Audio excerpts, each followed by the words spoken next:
Okay, first wide line on Yud Zayin and Aleph. Bishlom the Reb Meir. Reb Meir says that the Torah,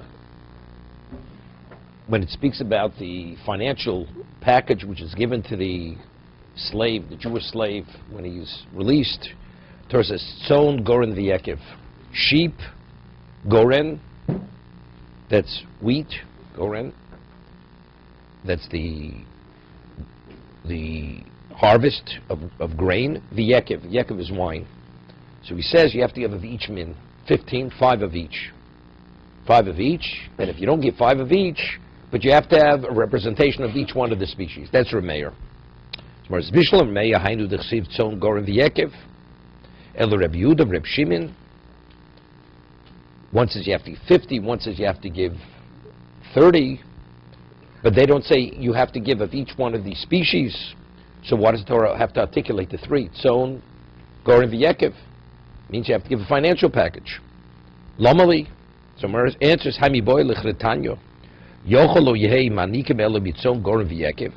Brisa says, maybe you, when you give the slave the gift upon release, you can only give of these particular species, sheep, grain, or wine. How do we know that the master could give anything of value? We'll see in a moment.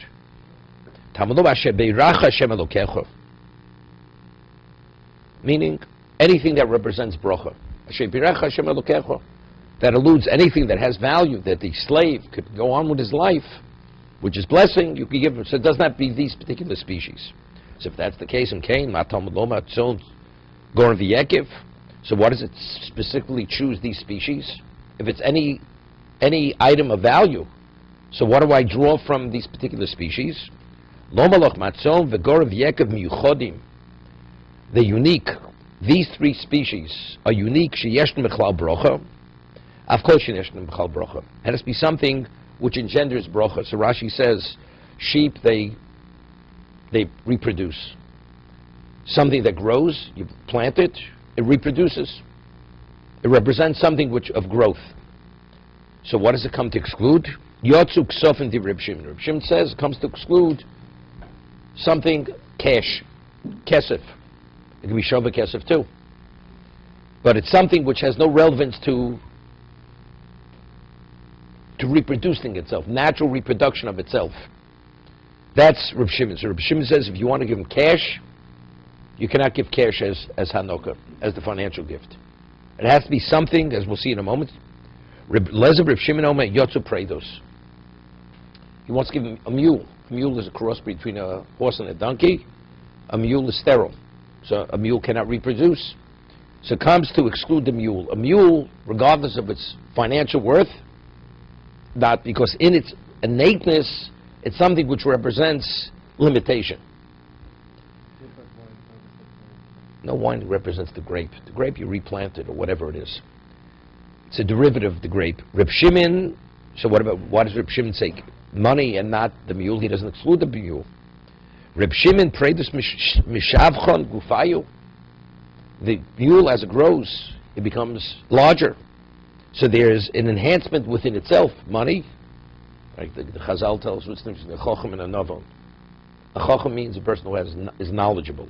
A navon, a person who has insight and understanding. So the Gemara says, a person has enormous amount of coins, but he's not a shulchani, he's not a banker. So what does he do? So he doesn't appreciate the value of money in terms of that you could actually increase its value by investing it and exchanging it. So what does he do? He counts his money once, twice, 3 times, and he's finished. He knows exactly how many coins he has. The shulchani, he looks at various markets where he could exchange the money for greater value. That's the novel. So the same thing. Kesef in its own right, unless you do something with it, nothing happens. The preda naturally increases. It's mishapchen gufayu. In itself, as it grows, it matures, it becomes a larger mule. Even though, in terms of what it is, it cannot reproduce, but within itself there is a level of greater value, natural greater value. No, physically, it increases. Kesef remains kesef. Here it's a question of what you do with the kesef. Right. No, which means it has to be a physical change in, right. Rabbi Elazar, Reb Shimon, Rabbi Elazar ben Yaakov, Ksofim over the risk. Why? It's true, if you leave the money idle, nothing, you're right, but you're able to invest it in the Iska and so on of business. You're able to advance its value, to multiply its value. Okay? So the question is, what do I exclude? Do I exclude the money, or do I exclude the mule? It's interesting. There's a Torah violation not permitted to crossbreed two species. Right? Lo sarbia kalayim. Crossbreed two species.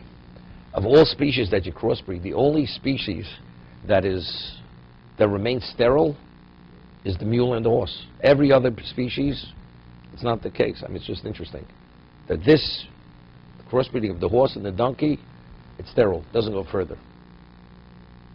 It's interesting. The donkey represents Torah, right?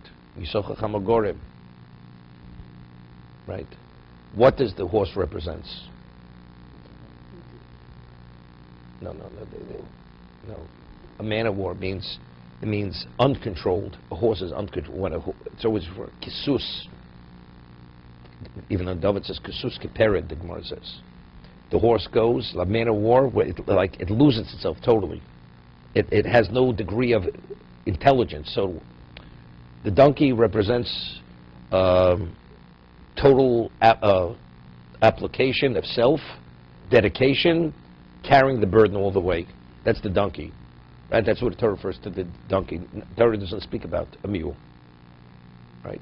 I'm just saying, if you in any way compromise on the donkey, you go nowhere. It's sterile. You have sterility. You don't go. No, there's nothing wrong with using. There's nothing wrong with it. Once it's done, you're not permitted. It's the act of crossbreeding. That's.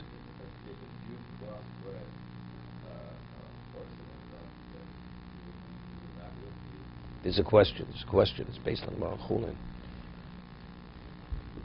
Because the Jew did a prohibition. The non-Jew, when he crossbreeds, he's not a violation of anything. That's why it's not. When the Jew does it, it's something else. Yisocher Chamagorem. I mean, the bracha that Yaakov gave Yisocher. He's like the big boned donkey who carries unlimited burdens, and he only rests between the boundaries of cities. But he carries it and without a problem. Because that's the bracha he gave to Yisocher. That's the bracha Yaakov Avinu gave to Yisocher. Yisocher Chamagorem.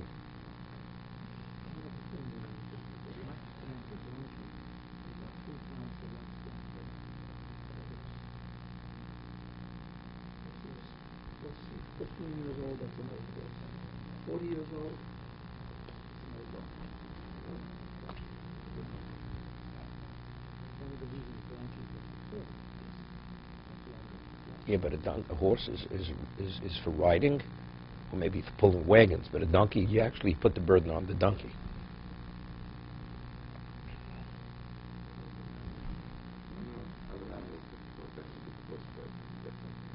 What have many animals is for crossbred? Yeah. Within the same species, they crossbreed different pedigrees.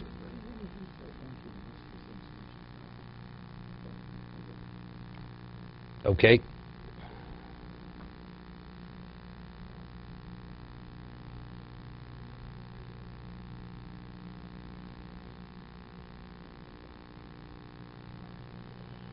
It's interesting, even in Hebrew, the word preda means to separate. Right? Kosher like predaschem, right? On Shmini Atzeres. The separation is difficult. In its essence, it's preda. I mean, there's no future. There's nothing. Okay, utzricha.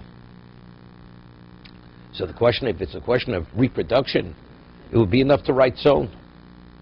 It has to be a species that could reproduce. So either we'll exclude the donkey or we'll exclude the money. What do we have to articulate? Three different species. Zone, gorin v'yekev, tzricha. Tikos rachmanat zone have amina balichayim, ein, gudle karkalo. Maybe you have to give something which reproduces, but it has to be a living species. But something which grows from the ground, not.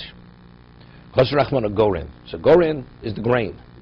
Because Racham Goren have a meaning Gudlei Karkein, Balachayim lo, so if it would only write Goren, I said it has to be something which is not of a living species, something that grows from the ground. Because Rachman Etzon, Yekev Lomali.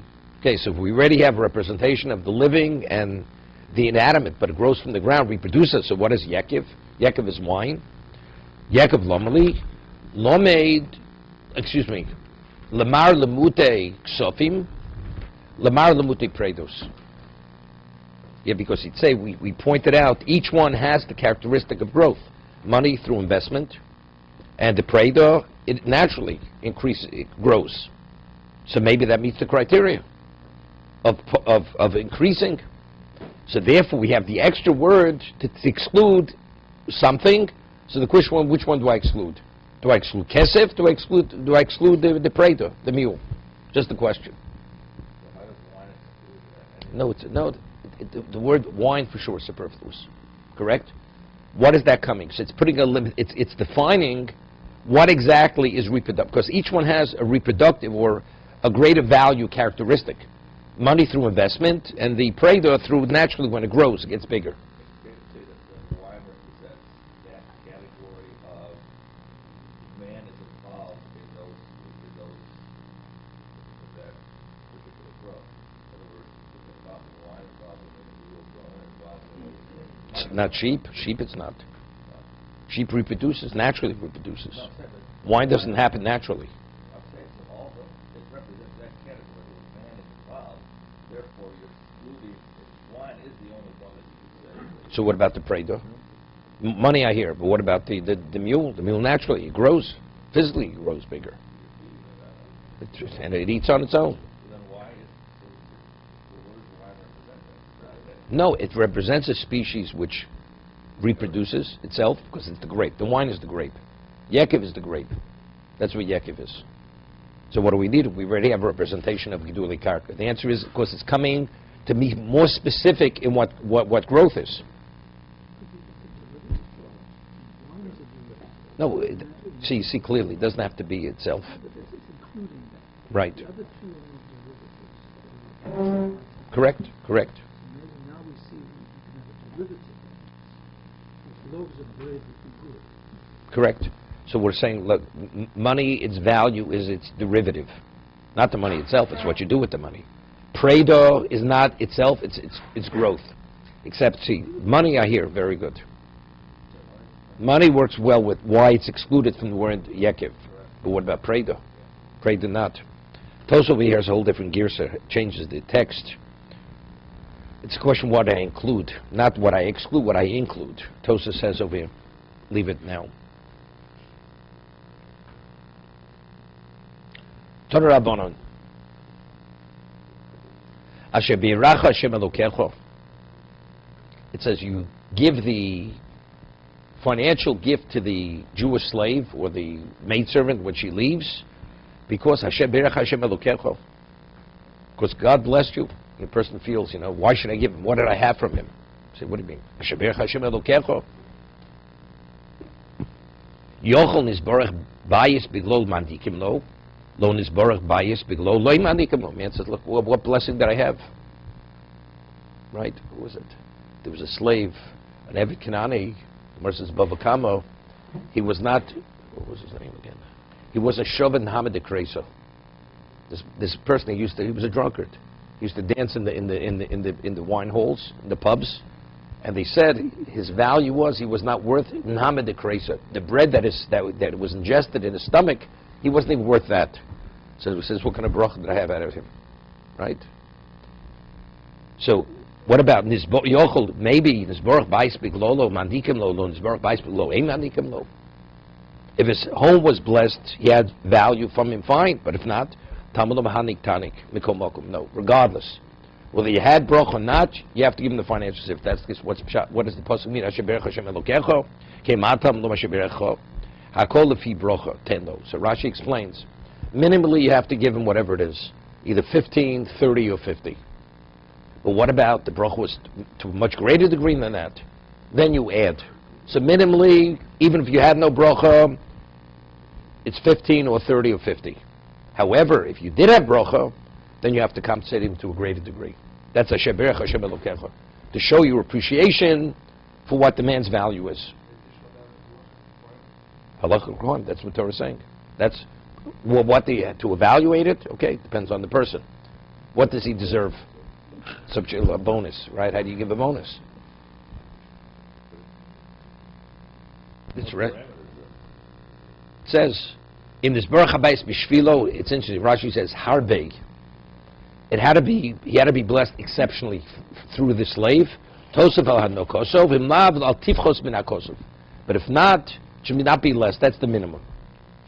Is it best with the slave or blessed in general? No, because of the slave. You find Yosef, right? Potiphar recognized because the name of Hashem was always in his vernacular.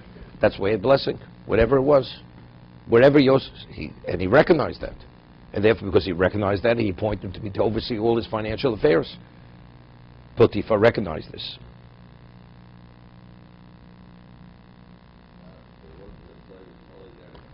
Tell over something about Mr. Glick. Many years ago, Edmund Safra wanted Mr. Glick to have an account at his bank, HSBC, not HBC, Republic Bank. Why? Because he felt Edmund Safra had a mezuzah on every single door in his bank. Every door, even on the elevator, he had a mezuzah. One time the mezuzah fell off. He was frantic. Because chas v'sholom, there's no mezuzah. Maybe it's lacking in the shmirah. Hashem's not going to watch over his bank. I said it at Shia there for 11 years in the bank, so I was fully aware of what was going on there. So he wanted Mr. Glick to have an account in his bank because he felt if Mr. Glick has an account, he'll have bracha in the bank. That's why he wanted the account. It wasn't for the financial fee that he was getting. Just wanted Mr. Glick to have it. Remember? He wanted him to have it there. Yeah, he had it. Edmund Safra had plenty.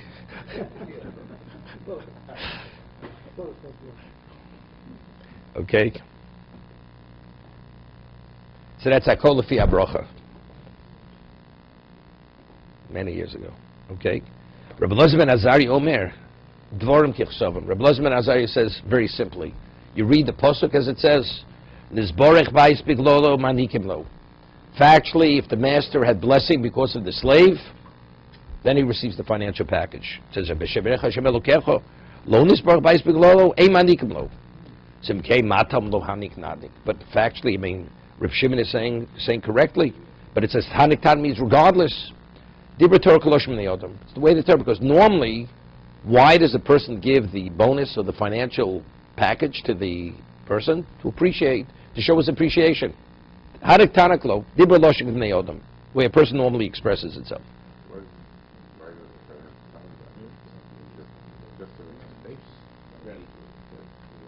No, you have a chiyuv. No. If you were blessed, you have an obligation. You have an obligation if you're blessed. Dibra Kloshim Neotam, sometimes you have to tell people what they have to do.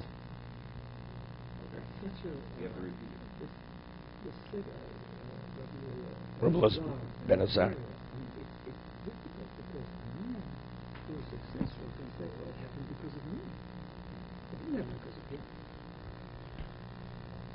That's exactly what the Torah has to say, Hanik Tanik. There was a story many years ago. There was a certain Jew, very whatever. And when I went to see him, he wasn't yet married, although he was a man already and is close to 50 years old. And this person who was a student of mine asked me to go speak to him.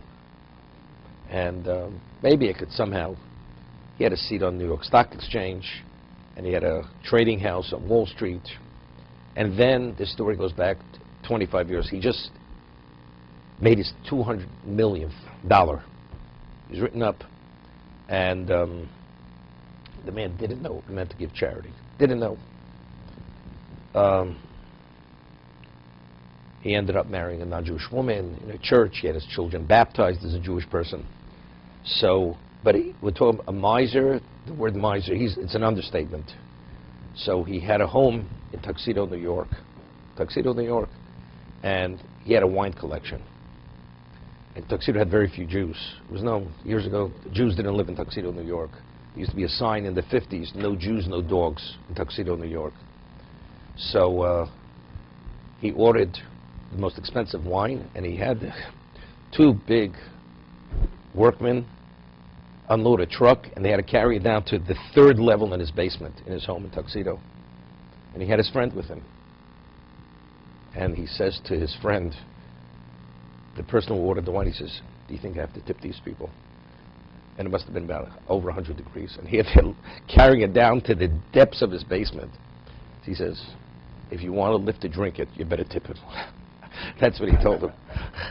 So I'm saying, sometimes you say, maybe it's me, maybe it's not him, but sometimes you have to be a little smart. Torah says, Hanek Tanek, regardless. Whatever you think, you have to pay.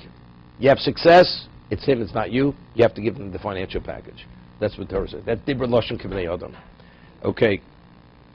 Tanu Rabbanan.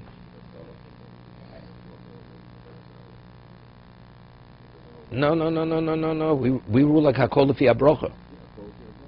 Hakol Lefi Habracha. Yeah. No. That's Mosifin. No. That's Rabbi Kalatsky. No. The other way. No. Hakol Lefi Habracha. Minimally, you have to give him the 15, 30, or 50. But if it's more, then it's Mosifin. We rule like the Tanakama, not like Rabbi Elazar ben Azariah. Okay. Tanu Rabbanan. Eved Ivri, Ovidis Haben, Ve'en Ovidis Abbas. Let's say a person has an Eved Ivri, then he dies. So the daughter's an heir. Does she inherit the Eved Ivri? The answer is no. If there's a son, we're talking about within 6 years. I'm not speaking about Nirtza. Within 6 years, the son inherits the Eved Ivri.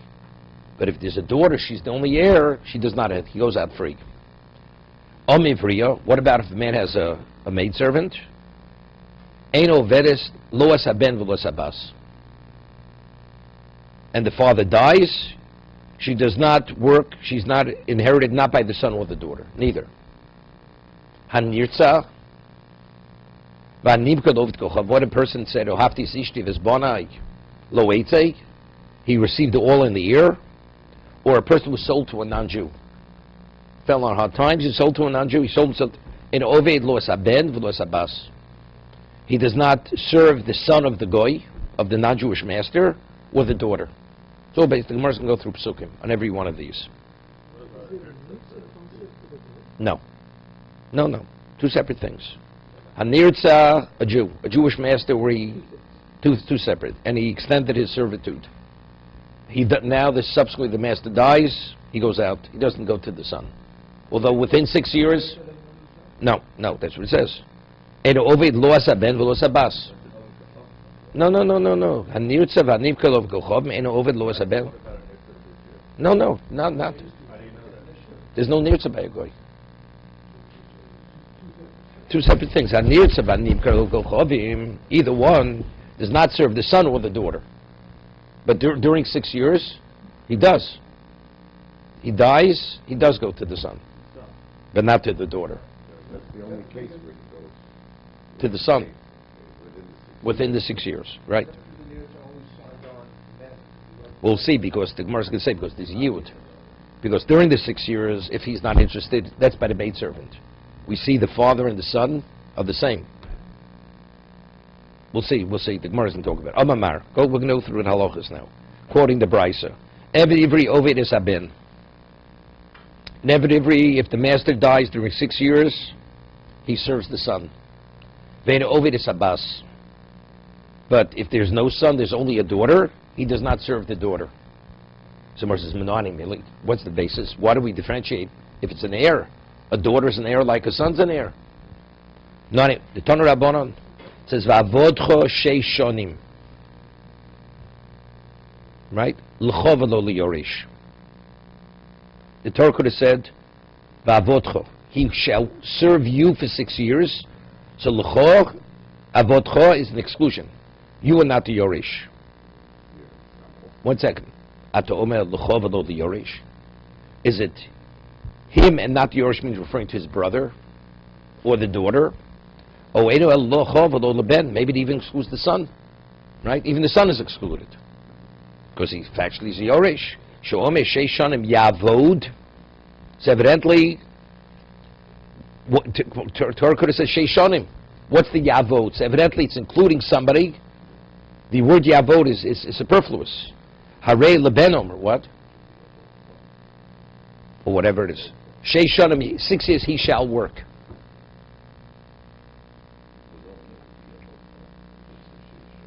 No, because it says vavot. It's enough to say vavotcho sheish shanim. It already says he shall work for you for 6 years. What's sheish shanim yavod? So evidently it's including somebody we haven't discussed. So who is it? Wait. So Gemara's last. Maybe a brother, even not a son. No. We have an exclusion and we have an inclusion. What do I include? What do I exclude? That's the question. The Gemara's going to ask in a moment.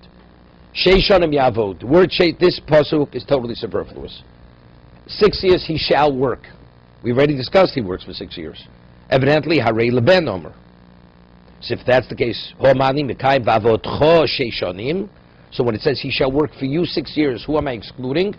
You and not someone else. L'chov lo yoresh. So that the Yoresh means his brother, okay, or the daughter. So now the Gemara asks a question: why do I include the son, exclude the brother? Maybe I should say vice versa. Ma royis l'rabas zaben lo tzisach. Why do I include from sheish shanim yavod to include the son and to exclude the brother? Marba nisach es aben can come tachasov liyodo. Because we find that the son, if there's an omev riyah, if the father chooses not to marry the maidservant, the son can marry her. And Rashi says, with what? With the purchase money, with the money that he purchased her, the son marries her with the same. So we see the father and the son as one and the same person. 1 second. Ulistei achuza.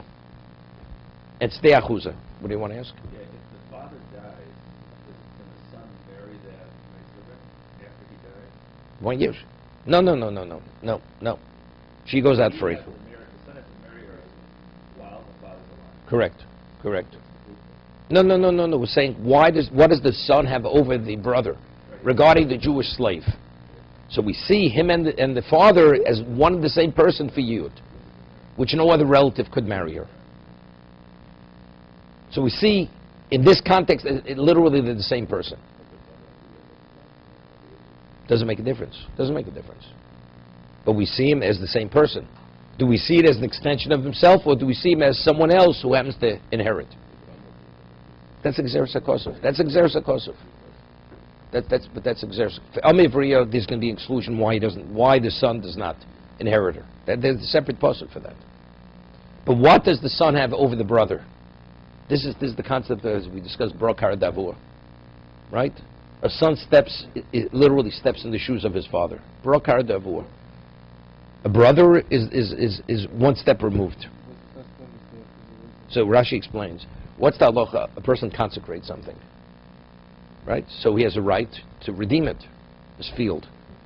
He doesn't redeem it, and the Hegdish sells it to a third party. And Yovel comes, and it was in the third party's possession when Yovel comes. What happens to that field? It does not go back to the original owner.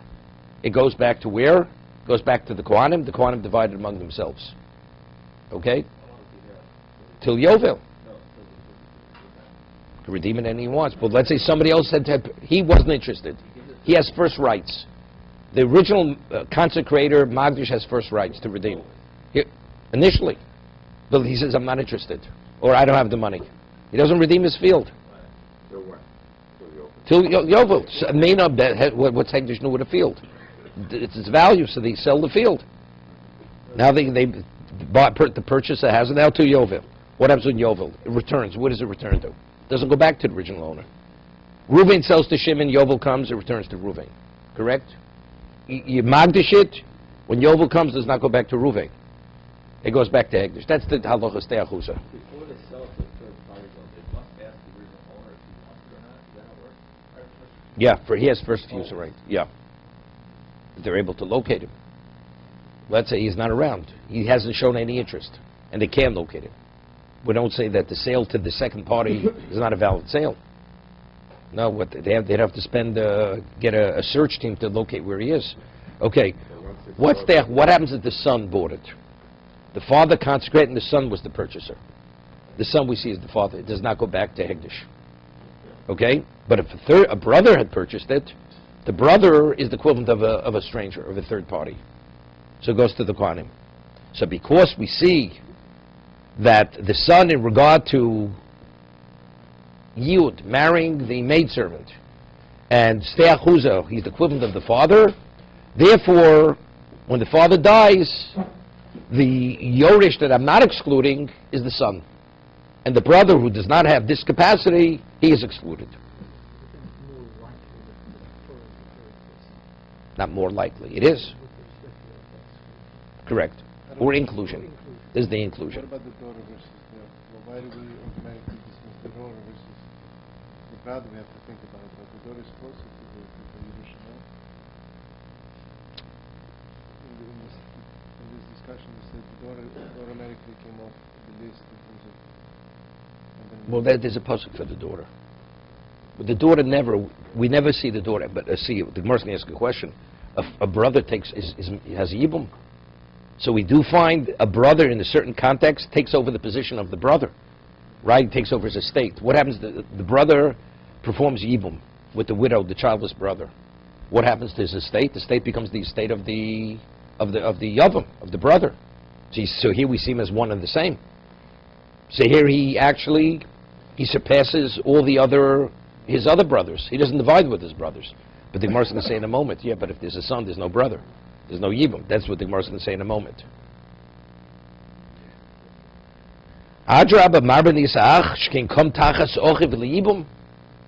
We see the brother wanted the same as his brother, as the master, in regard to yibum. You show me from Yud. We see the son as the equivalent of the father, as the father can marry her. This father, if he's not interested, the son marries her, which no one else can marry her.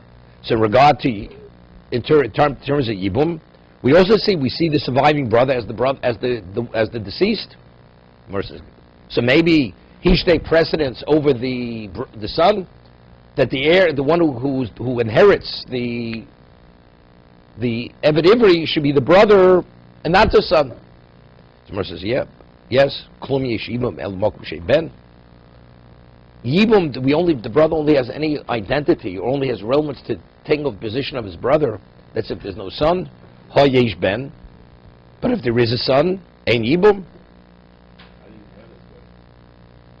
How do you even ask this question? It's not started. No. No, we're excluding one. We're only including and excluding.